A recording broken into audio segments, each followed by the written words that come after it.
Today we're going to talk about conservative doublespeak, and I guess I'll let Cal start the conversation today. Well, as everybody knows or should know, or if they care, they should know anyways, that Pierre Poilievre didn't win his election in a riding just outside of Ottawa last year. And so the Conservative Party parachuted him into rural Alberta, where he was pretty much guaranteed to get elected. They would elect a snake if it called itself a conservative in that riding. And there are lots of snakes, but in any event, Poilievre is back at it in Ottawa doing nothing. Although I have to acknowledge that he has stuck his head out of the ground with respect to the situation, the war in Gaza. And in his opinion, Israel has a right to defend itself, and that's it. He criticizes Carney for suggesting that there's a genocide going on, and he, criticizes the NDP for suggesting there should be an arms embargo. And anybody that has their head that far up their ass and can sit and watch genocide doesn't deserve a seat in Parliament, as far as I'm concerned. Well, on that note, when he runs on the policies, he has basically two main policies, and they are anti-immigration, which is hypocrisy from my point of view with him, because his wife is an immigrant, and crime, which he wants to go after any crimes that are in Canada, just mimicking the strategy of Trump in his religious, zealous movement to get the churchgoers of Canada to back that they're anti-crime and anti-immigrant. And I did a research and I come up with an interesting association to conservatism. It was done by the University of Waterloo, and it states how religious beliefs affect voting behavior in Canada. And it was published Tuesday, October 15th, 2019. And it said, Canadians who consider religion to be important in their lives were still more likely to vote for Conservative Party in 2015, finds new research from the University of Waterloo. This religion effect on voting behavior is one of the strongest socio-demographic effects on vote choices in Canada. And as you recall, that was one of the primary marketing components of Trump down in the States, to the point where he even recently stood on the podium saying he's got to resolve the war between Ukraine and Putin so that he can get into heaven. And I find that pretty ridiculous in all its components, because people that are covering up pedophilia, backing Gaza genocide, inviting Putin to take over Ukrainian lands, to involvements in Alligator Alcatraz, putting military on the streets, mugging people and arresting them without giving ID or identification, causing total pandemonium in the streets of the U.S. because he's got a war on against immigrants and a war on against crime. Guess what Poilievre has? He wants a war on immigrants and he wants a war on crimes. And that, folks, is real scary. But it goes to show you the influence of U.S. media and U.S. money in Canadian politics. Do you have any opinions on that, Cal? Maybe some viewers have some opinions on that. One of his policy announcements was to put Canada first, and where we heard Yeah. that slogan before. And I Uh, find it funny that religion is so powerful in politics, because isn't state and religion in democracy supposed to be separate? and yet now it's one and the same. He who controls the churches seems to be coming in power. And that, I think, is going to cause some major problems around the world. Most wars are caused by religion. Matter of fact, I don't know of any war that hasn't been brought on by religion. Maybe some of your viewers could enlighten us on what wars haven't been caused by religion or religious beliefs. The reason they get the backing of these born again Christians is because their philosophy wants to control your life. In other words, they pretend that everybody is equal and everybody is free and all that kind of Yeah. aggravation, but they don't want you to suggest, for an example, that a gay person is equal. They don't want. Oh, it's They don't. hypocrisy in its finest. Now, that reminds me of a story that I'm not sure you're familiar with some of my past, but in the early 1980s in Red Deer, Alberta, there was a auctioneer, and he was okay as an auctioneer, ran in politics. Guess what? I ran against him. And I ran because of one thing. In 1980, a movie came out called Urban Cowboy, and all of a sudden, all our venues, nightclubs, all dance was revolving around American ballroom, Latin American dancing, Texas shuffle stepping, and choreographed stage dance, line dance was pushing people off the dance floor. And me, I love dancing. I loved dancing as a kid. We grew up going to rural dances, community halls, crashing wedding dances.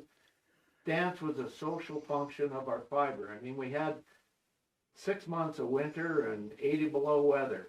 Well, we can say reverse. We don't want to get. Well, you probably walked uphill both ways to school. Yeah, too. yeah, exactly.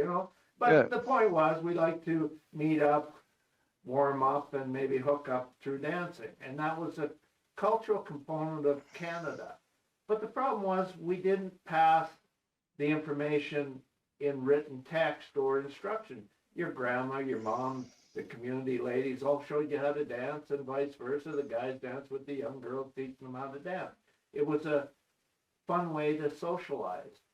When this format of pushing people off the dance floor happened, I went to politicians and said, we have to do something or we're going to lose a cultural component of our society. And they all laughed at me.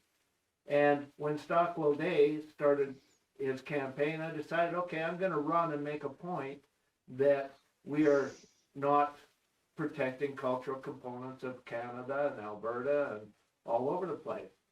And I ran against Stockwell Day in Red Deer North riding for MLA of the province, trying to get attention to the fact that there was no grants available. We were being bombarded with American culture that is not our own culture, and it was killing industry across the province. That was fine and dandy. I didn't get much of a voice. Back then, the media also censored a lot of people out, but at least I tried. And I was in my early 20s, and I tried. But what happened afterwards should tell you everything you need to know. Red Deer was a huge religious faction that there was a big born-again Christian movement in. And at the time, per capita, it was the largest per capita for churches in all of Canada and possibly all of North America. And this is where I ran. So what happened? Immediately upon losing the election, I had been out filming a video to try to show dance instruction, and I tried to do it as a test market. So I merged old ideas with some of the new ones, thinking that might entice people to maybe give me a shot. So I put together this video on a $5,000 budget. In those days, you had to have $100,000, and I applied to the Alberta government and federal government for grants to protect our cultural component of dance, and they refused me. So with what money I could round up, I did a real poor quality video for instruction. And within, I think, 3 months or 4 months after the election, I finally got it on. I had to book 6 months in advance for airtime on the news channels in Edmonton.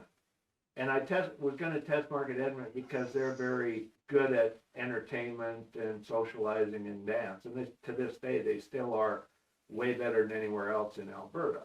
Now, back to the story, I had to pay in advance to get the airtime because they wouldn't take credit. So you had to pay cash in advance, 6 months in advance to get your airtime to market dance instruction videos. And you had to have a retail mail order license required $1,000 bond. So I went in and I got a $10,000 bond. And I got my retail mail order license, or so I thought. And then I went and put the videos out on the airwaves. Lo and behold, the Alberta government said, oh, we're refusing the license to this guy. He's an unfit character. Therefore, we're revoking his license to do retail mail orders. Now, I had no criminal record.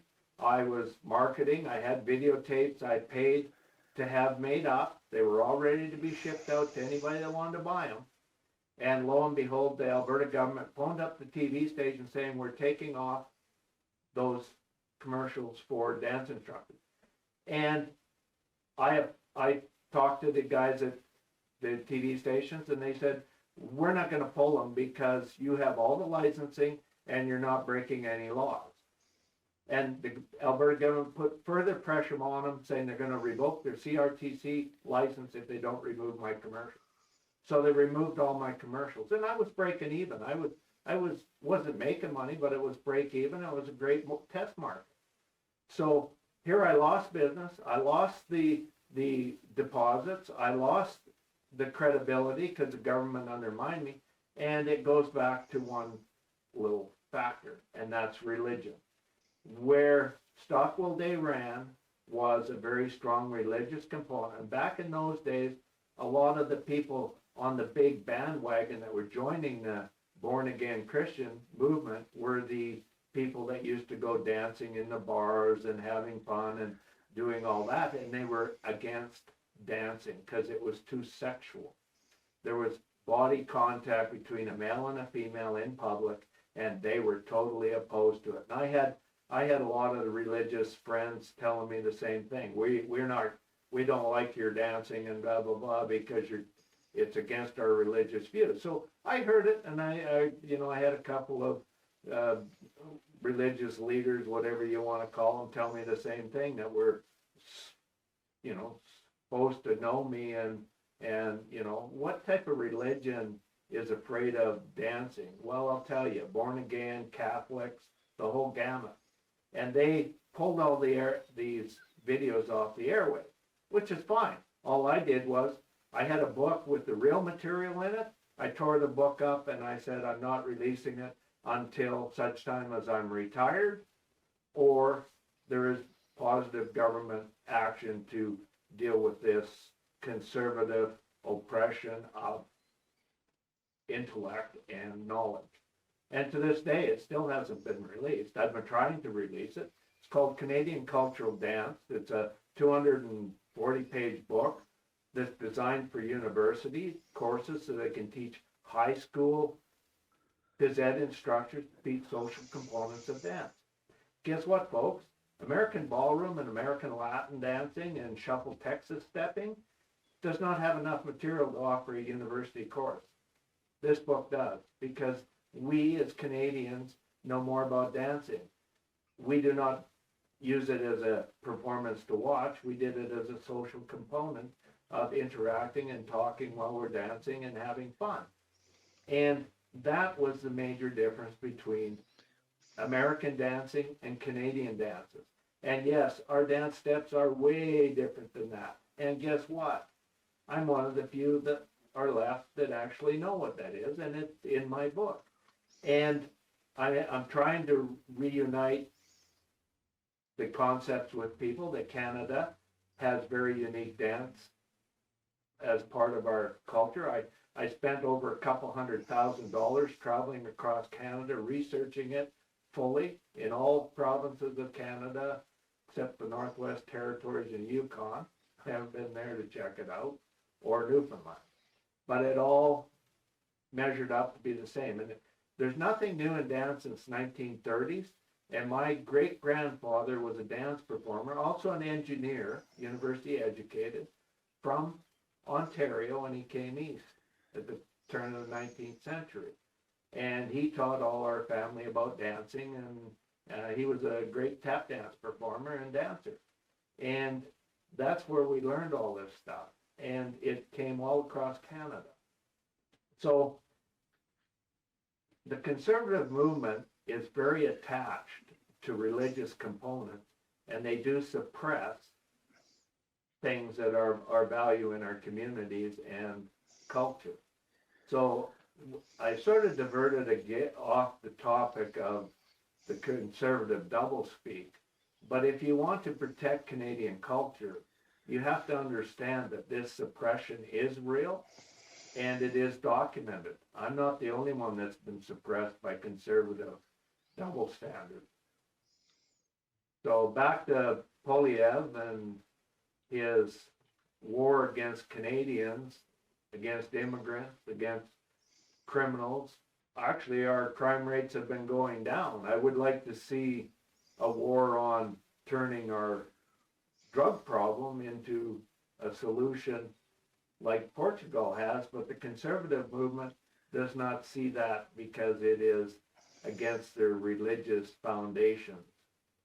Somehow, I don't understand why, but that seems to be the underlying motive of it. You have some opinions on that, Cal? Back to the conservative platform, they say they're going to build houses, 2.3 million homes. So their concept is that they're going to do this by axing taxes to save $100,000 a home. Now, I'm not sure what taxes it is that they're going to axe in order to create home building. And of course, the nice thing about these statements is that they sound good, but what do they really mean? Well, I can add to that the conservative movement is always in favor of big corporate business. And that's, I mean, they even sell profitable corporations that are crowned to their investment buddies. So when they're saying that they're going to cut taxes to increase housing, what they're telling you folks is they're going to cut the taxes to these large corporations that are buying up residential property and turning it into business property for rentals, because that's the most lucrative business in the real estate economy of Canada right now.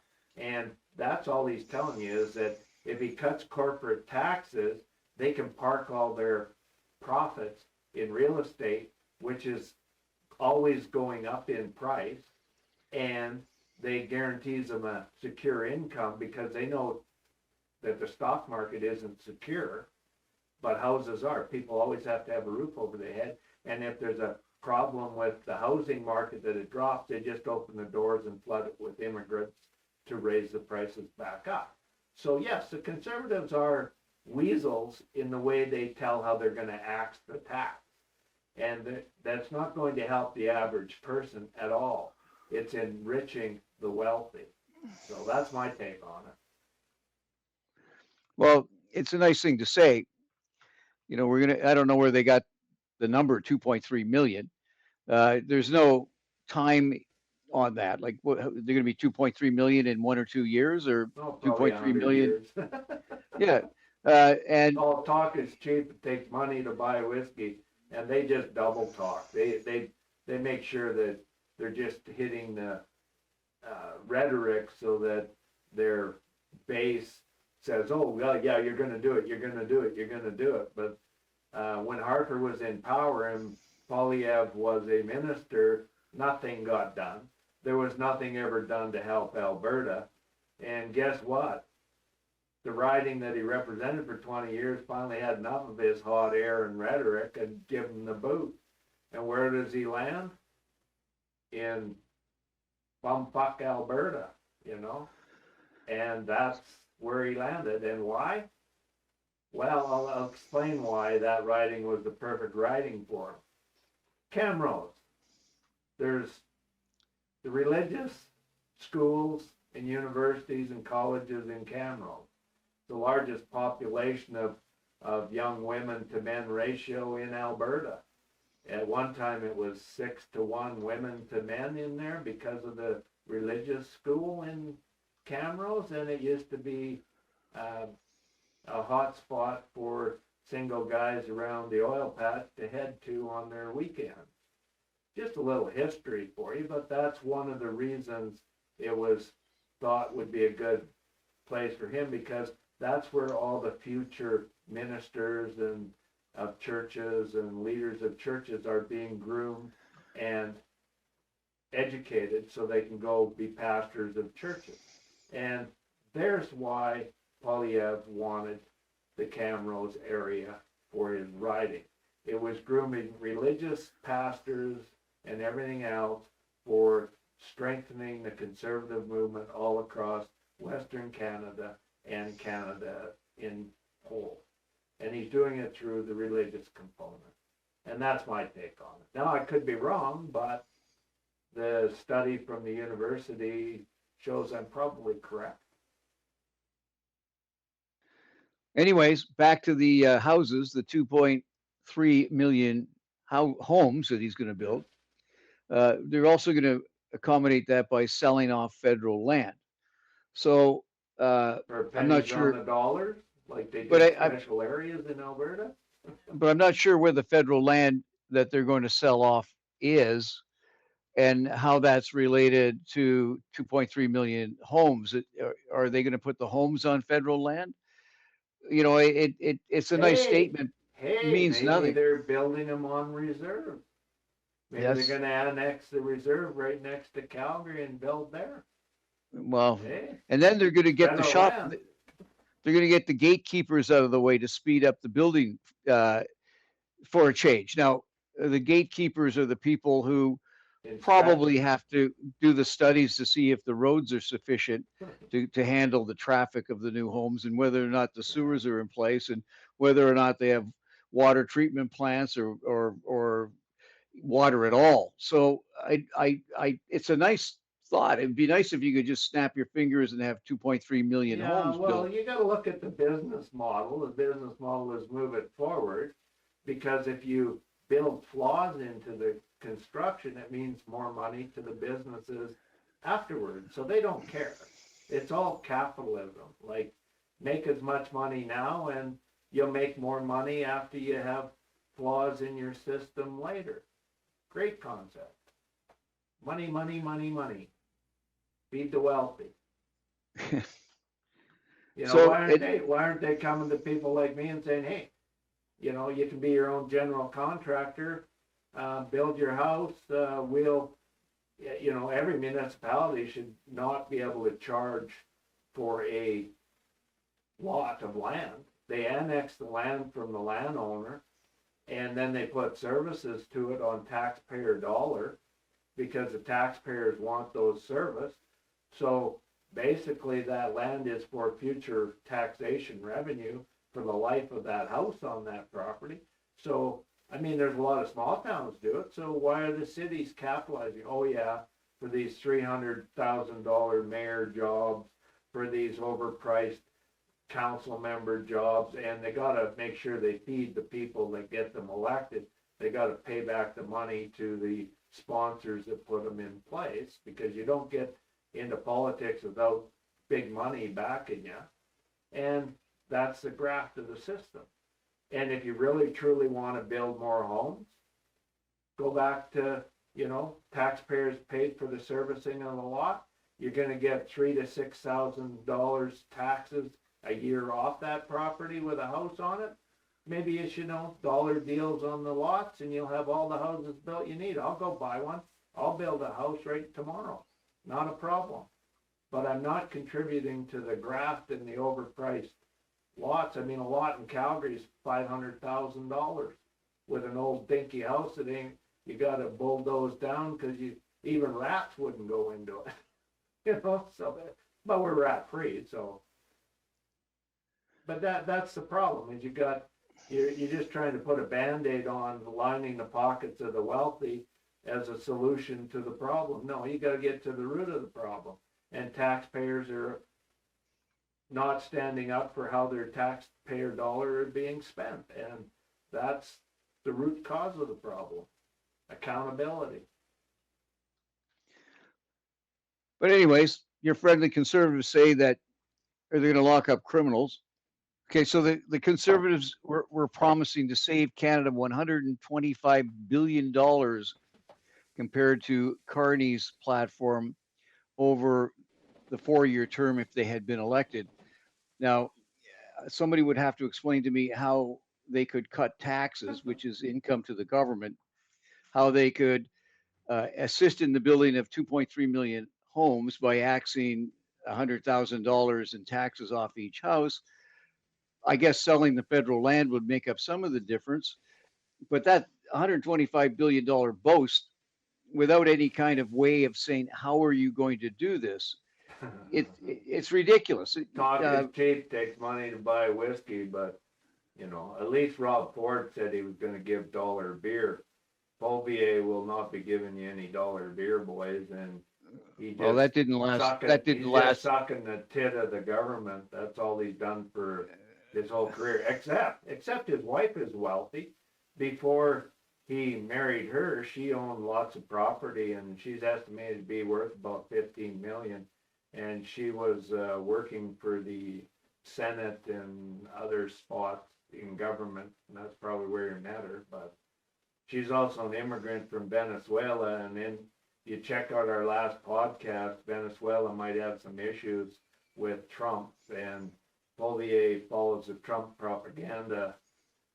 So I don't know what's going on with Venezuela, but if I was her and had relatives there, I might be a little concerned. Anyways, another issue that the conservatives are lacking on is any sort of criticism whatsoever of what the Israelis are doing in Gaza. In fact, Poilievre is of the opinion that the Israelis have the right to defend themselves, which is true, they do, but so do the Palestinians. And what's going on in Gaza is not Israel defending itself, it's out and out genocide and ethnic cleansing. And here he is criticizing Carney for suggesting that there should be a peace plan, a two-state solution, and food allowed into Gaza. So these clowns are pro-genocide. Now, they explain that by saying that they support the Jewish community and they're concerned about things like marches in Canada that support Palestine, saying that it's anti-Semitic. It's beyond me. Like I'm not sure if some of the biggest donators to the Conservative Party must be Jewish. Like I can't understand why they can't turn on the TV set and see pictures of starving children and realize that something is wrong there. It's. I mean, he's blocked aid to Ukraine. He's in northeast Alberta, which has a large Ukraine population.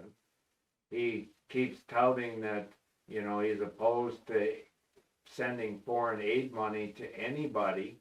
And further to that, he's also said he's going to put money into building Trump's military bases in the north instead of spending money on foreign aid. And that's how opposed to Ukraine and Gaza he is. And those are where Canada has stated under Carney they're going to spend money to assist. And that creates a problem because it's a minority government. And he's hoping to topple it by causing division within the government ability to collect those few votes to make sure that bills pass and the government is voted out of power and we have to hold another election. So I find it really hard to support somebody that talks out of both sides of his cheek with a forked tongue. And he's definitely on kissing Trump's ass about spending, was it 16 billion on over the horizon defense for the US, which means all the missiles land in Canada or blown up over Canada. Don't know why anybody would think a conservative with this blatant disregard for Canadian values would represent Canada. I don't know. We've done it before with NORAD.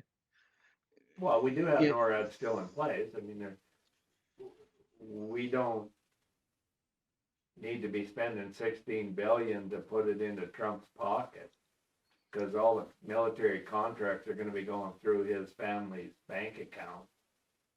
And that, I don't even see why you would think that this Poilievre would represent Canada when he's turning his back on international crises all around the world. And yet he was with Harper, who Harper basically destroyed our peacekeeping reputation around the world by throwing us into the war against Iraq, which was totally based on lies, and it was obvious that it was lies.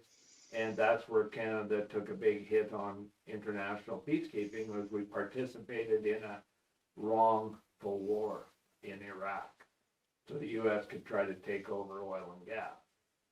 So everything's interrelated, and I guess history shows a lot of how the interrelations are, and I don't want to deter our viewers from following us, but if you see, it always seems to point back to a few factors, and that's one of the main factors is the wealthy are controlling the politicians, and the politicians are returning tax favors, which is money in the pockets of wealthy with the tax cuts.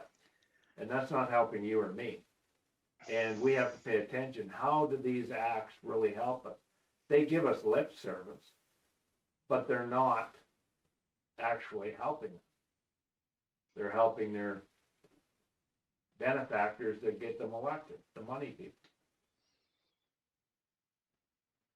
No doubt about it. The money people get them elected, so they're in favor of cutting taxes to save the money people money, and that means that anybody that doesn't have money has to rely on public systems such as healthcare, welfare, or transportation, public transportation, even the environment, a clean environment. In my opinion, the Conservative Party is the wrong word. To me, conservatism is conserving the air, the water, the ground, the agriculture. Conservatism isn't gobbling it up. You're conservative. You're as conservative as they get. You conserve on everything. Try. And yeah, exactly. And you're Scottish too, so you're pretty much a tightwad. So you conserve there too. Not only do I have short pockets, I get shorter arms, right? That's right. Anyways, you don't wear anything under your kilt. Yeah. Don't want to disappoint. So it's the wrong name, and to have at one time the name progressive conservatives, just so that they would sound a little more liberal than conservative. I did vote for progressive conservatives. I will admit it. The last progressive conservative I voted for was Honest Joe Clark. And what happened to that poor bugger? They passed the money bag around at election to review his leadership and got him booted out. Mulroney bought the leadership with his deep pockets, and that goes to show you that was probably when I knew for a fact that democracy does not exist. It is now patronage to the wealthy, and we got screwed over with the NAFTA that Mulroney stuck in and the GST program that was put in. If you're going to axe the taxes, boys, why don't you cut the cost of small business, get rid of the tax collecting component of business where they got to collect your GST and send it to you every 3 months, and make it as part of corporate taxes, and don't allow some of the tax write-off, so you're taking X percentage right off of gross sales of businesses, and quit impeding small business from competing against large corporate businesses. large corporate business can do their tax collection, no problem. It doesn't hurt their bottom line. It only hurts their competition, the smaller businesses that are eating away at their percentage of sales by doing their business. So that's what conservatives do. They fund and back all the wealthy and make it so wealthy don't pay their fair share of taxes. And there's no such thing as a trickle-down economy. And the conservatives make sure that that doesn't exist. It's all trickle up. Look at the state of healthcare. If you've been in a waiting room in a hospital recently, there was just a recent case where a teenager died after waiting 8 hours Wow. in a waiting room, screaming in pain until he couldn't scream anymore, and they decided to look at him to find out why he was quiet. They airlifted him to a secondary hospital where, of course, it was too late. Right. And you have to wonder Well, I had a why. friend, she sat in the waiting room for 12 hours with a heart attack, lost 70% of her heart, lucky to have lived. And guess what? You got no legal recourse in Canada. Now, under NAFTA, we're supposed to be equal with the U.S. So one of my contentions is if we're going to negotiate NAFTA, I want it negotiated that I'm worth the same as an American citizen. And in my country, I have to compete against Americans for business, for housing, for everything. And yet if I'm injured, I'm worth 10% of what an American gets for compensation for their injuries and loss to their ability to do their life in a full capacity. And that's not right, folks, because you got to remember that we are equal under NAFTA, and we've been pushed to the side. Our value as people and the worth of your contributions to society have been diminished because of NAFTA, and the Americans don't want us on equal footing with Americans that are controlling Canada. They control corporate Canada, and it is American-based insurance companies here that value what your life is worth, what your finger's worth, all your losses are worth. They charge you the same as the Americans, but they don't pay out the same as Americans. And that needs to be addressed, and maybe Carney the banker would address it, but Poilievre, he's supposed to be looking out for our interests on a personal level. Well, okay, Poilievre, let's see your policy on legal compensation for injuries equal to that of the U.S. And you might want to start with workers' compensation, which shouldn't even be called workers' compensation. It should be called protect corporate interest compensation, where you're not even getting the same as what the courts depict your injuries are worth. And we'll have to do a rant on that one or a podcast on that too. So okay, what else we got to cover? Well, back to Poilievre, he moved to Ottawa in 2000. That's a quarter of a century ago. Yes. What does he know about working? He never worked other than had a job for government. He started with Stockwell Day in 2000. But here's the thing: the conservatives criticize the government employees all the time, and keep saying things like, "Oh, we got to cut back on the government civil service because it's wasteful, it's lazy, blah blah." Well, look in a mirror, Poilievre. You're one of them. He was Minister of Employment and Social Development. Where's my grant to protect Canadian cultural material? We had a dance culture that was truly Canadian. Where's a grant for that? I had pocketed that, and guess what? I lost. And it still isn't out for Canadians. So this is the guy that you want to be Prime Minister of Canada? He would shit on our culture just because he doesn't understand it?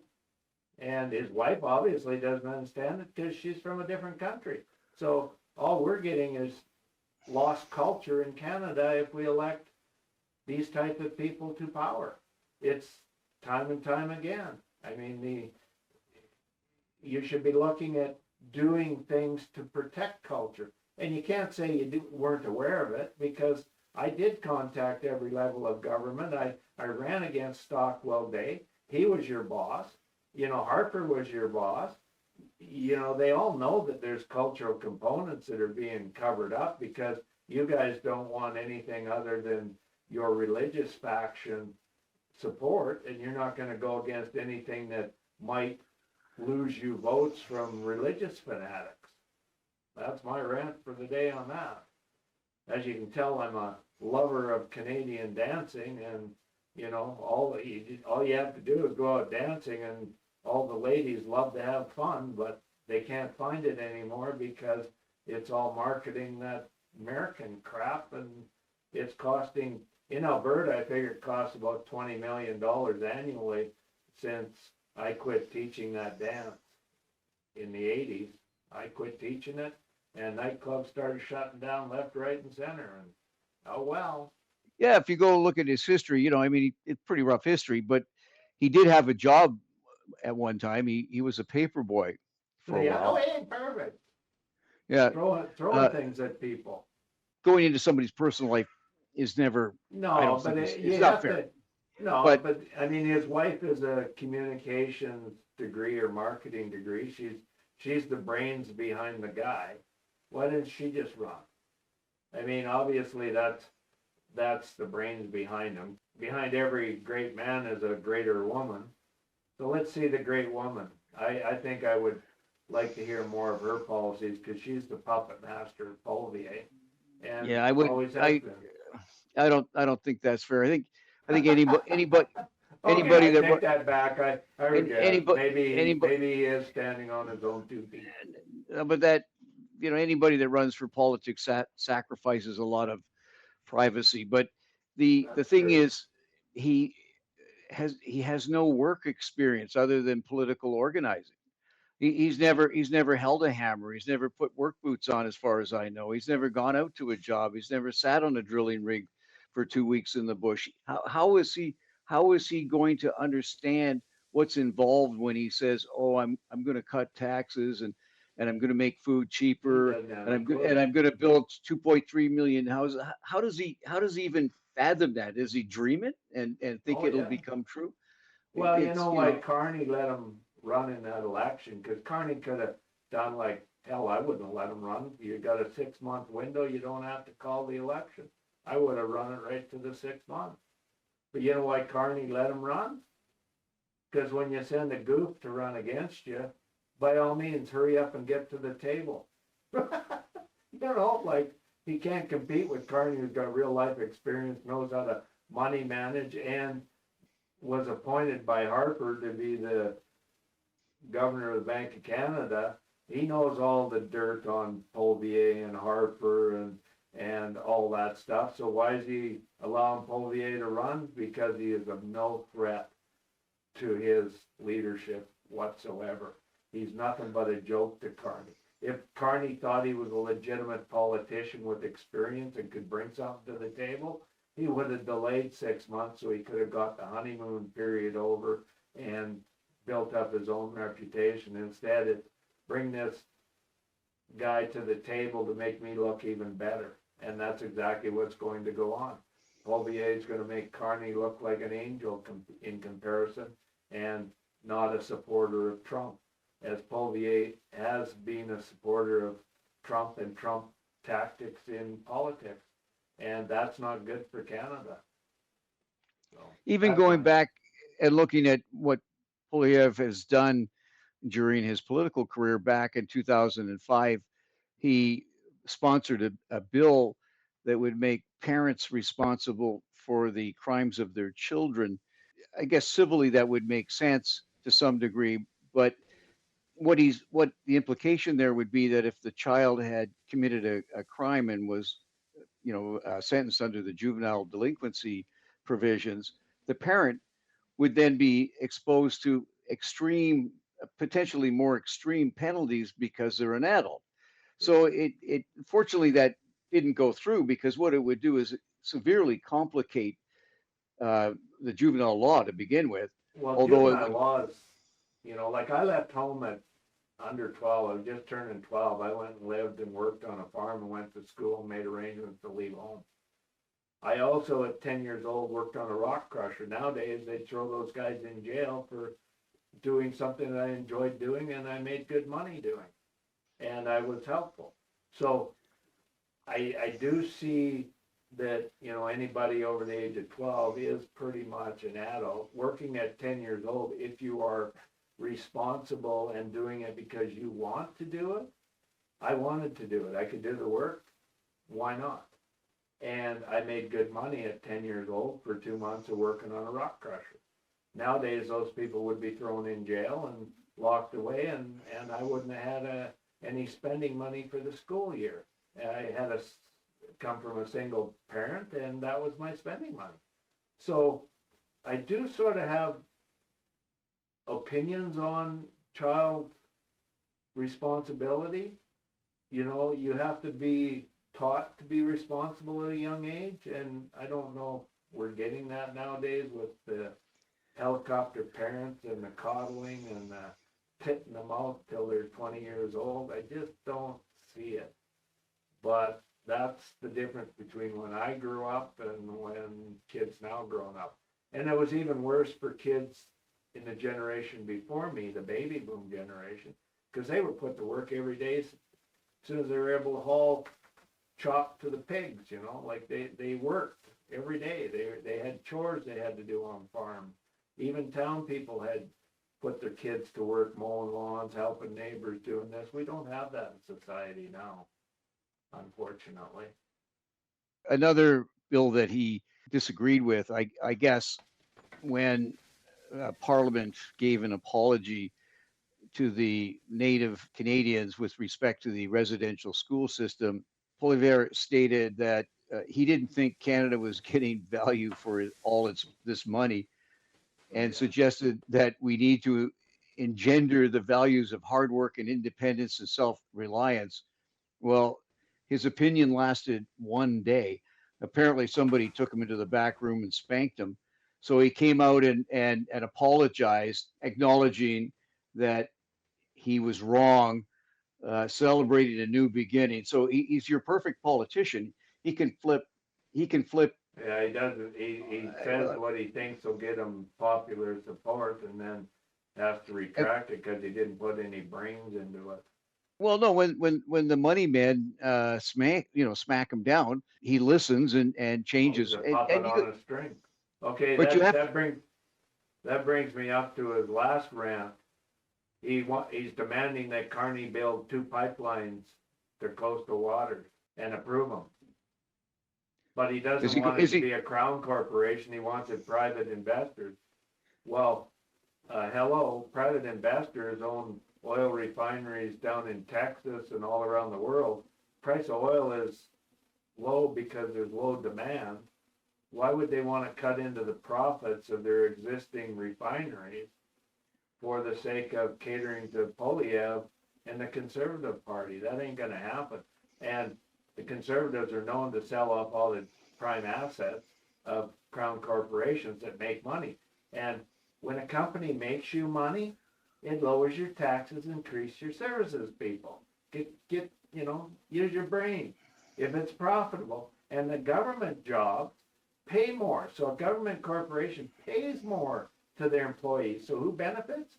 Everybody that works for the crown corporation and every taxpayer around the country. Why do you think Norway has such a great economy right now with trillions in their heritage trust fund?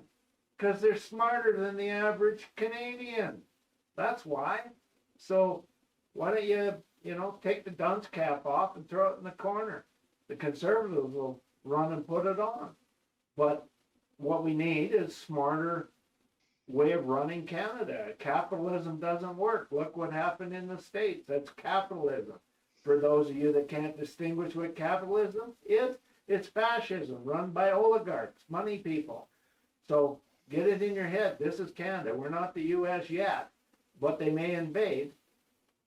So we have to be smarter. We have to start going back to what made Canada strong. Crown corporations made Canada strong. So if you need a hand with that, I'm more than willing to give you a concept to set them up. One of the issues with respect to a crown corporation operating a pipeline or an oil refinery would be that the government auditors would have an insight as to what the profits really are and where the money really goes. Exactly. Because right now, oil and gas is the most highly subsidized industry in Canada. yet it Corporate remains one of the welfare, most unbelievable. it remains one of the most profitable, and yet it is also the backbone of the petrodollar, And which is most what the of the Canadian money dollar is. leaves the country. Most of the It does. money, the profits leave the country. So that doesn't help your local community, and yet we're subsidizing it with tax dollars. That's bullshit. That's got to stop. And that's what the National Energy Program was trying to stop. And the Americans influenced brain dead Albertans to say that the National Energy Problem was not going to happen, and they got rid of it. And guess what? We lost trillions of dollars, and now look what happened. No vision for the future. That's a conservative movement. Now we have to have a vision for the future, and that's building a stronger Canada. That means building oil refineries in the West and shipping refined products like diesel and that to markets and ships and moving it around the continent however we can. But we have to take back our industry, and that takes the corporations have to be federally owned, because of the deep pockets you're not going to be able to compete with unless it's a crown corporation. So that's got to be done, and we have to get fair market value for our products, which we're not. And we need to look at, the taxation problem, like all the tax dollars being gifted to foreign companies have to stop. If you're going to have war on immigrants and you're going to have war on crime, the biggest crime and the biggest immigrants are foreign-owned companies raping and pillaging our assets and taking all the profits out. And we're paying for that right by giving them free tax dollars. So they're just raping, pillaging, and we're handing money to allow it to happen. That has to stop, folks. Okay, I've done my rant. Anything else you want to cover in this story? Well, the healthcare funding also starts in Ottawa, which means that the federal government provides funding to the various provinces to assist in funding the healthcare system. If you cut it back at the federal level, the cutbacks are already taking place at the provincial level. The system will become less and less efficient, and the waiting That's what the federal lines. conservatives want. If they get in power, they're going to aid in privatization of the healthcare system, especially in Alberta. That's why Poilievre moved here, is my take on it. And Well, look at what Smith has done here in the province. She's made it now we got to pay $100 for a COVID vaccine. And well, that's because they're anti-vax movement. by way of an example, I was watching a newscast where they were talking about how in the city of Windsor, they have to cut back on testing that involves radiation, the x-rays and that sort of thing. And the reason that was given was that there was only a couple schools in Canada that actually taught technicians on how to operate these machines. That story took about, I would say, 10 minutes to tell you the reason why there's such long lineups for x-rays and that type of procedures. The commercial immediately following that was a commercial for a private clinic that said no appointment necessary, walk-in patients, exactly. Get your x-rays, your CAT scans, your MRIs immediately. So apparently some industries don't suffer the same shortage of workers as the government does, and the government is just making up an excuse for not providing the service. Let's follow the money. I mean, these are big foreign influence corporations from the U.S. most likely trying to get their hands on our medical system because they make huge profits in the States, and they want to do the same up here in Canada. And it's very lucrative. So I guess that pretty well covers that topic. I guess we should shut her down. Hit the like button. Yeah, you go ahead and say it. That's the thumbs up one, right? Yeah, thumbs up. Yeah. Well, that's nice, but it's a subscribed one that gets us monetized. So subscribing doesn't cost you anything. It's free, and it helps us get monetized. We're getting closer to monetization, so we're hoping that our podcasts are getting better and more enlightening. We kind of enjoy bantering between the two of us. So yeah, hit subscribe. Catch you later. Bye. Bye. Subscribe to the channel, give us a like, and please share the video. Don't be afraid to share this commercial with your friends too.